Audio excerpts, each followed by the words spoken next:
బంగ్లాదేశ్ అల్లర్ల కేసులో ఢాకాలోని international crimes tribunal court సంచలన తీర్పు ఇచ్చింది. ఆ దేశ మాజీ ప్రధాని షేక్ హసీనాను దోషిగా తేల్చింది. ఆమెకు కోర్టు మరణశిక్ష విధించింది. మానవత్వానికి వ్యతిరేకంగా నేరాలకు పాల్పడ్డారన్న అభియోగాల నేపథ్యంలో ఆమెపై పలు కేసులు నమోదయ్యాయి.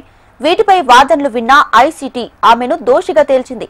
గత ఏడాది జులై, ఆగస్టులో జరిగిన ఆందోళనలో 1400 మంది మృతి చెందారని ఐసీటీ న్యాయమూర్తి వెల్లడించారు. తనకు వ్యతిరేకంగా నిరసన చేస్తున్న వారిని చంపేయమని ఆమె ఆదేశాలు ఇచ్చారని పేర్కొన్నారు.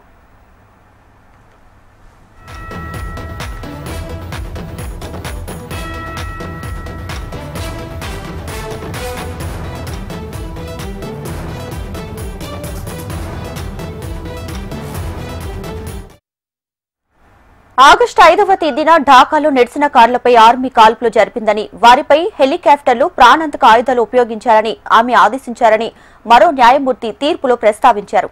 ఈ మేరకు దర్యాప్తు నివేదికను చదివి వినిపించారు. గాయపడిన వారికి వైద్యం అందించేందుకు నిరాకరించారన్నారు. ఆమె అధికారంలో ఉండేందుకు బల ప్రయోగం చేశారని పేర్కొన్నారు. తీర్పు ఇవ్వడంలో ఏదైనా ఆలస్యం జరిగితే క్షమించాలన్నారు. ఇక తీర్పు నేపథ్యంలో ఐసీటీ చుట్టూ భద్రతను కట్టుదిట్టం చేశారు. ఈ తీర్పు నేపథ్యంలో బంగ్లాదేశ్లోని ఢాకా నగరంలో హై అలర్ట్ ప్రకటించారు. ఎవరైనా వాహనాలు తగలబెట్టేందుకు, బాంబులు విసిరేందుకు ప్రయత్నిస్తే వారిపై కాల్చివేయాలంటూ ఢాకా పోలీసు చీఫ్ షేక్ మహమ్మద్ సజ్జద్ అలీ ఆదేశాలు కూడా ఇచ్చారు.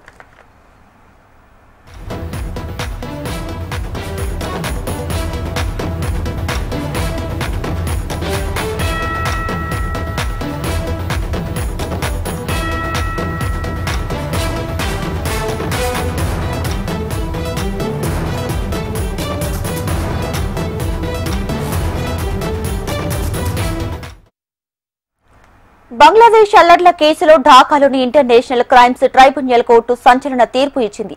ఆ దేశ మాజీ ప్రధాని షేక్ హసీనాను దోషిగా తేల్చింది.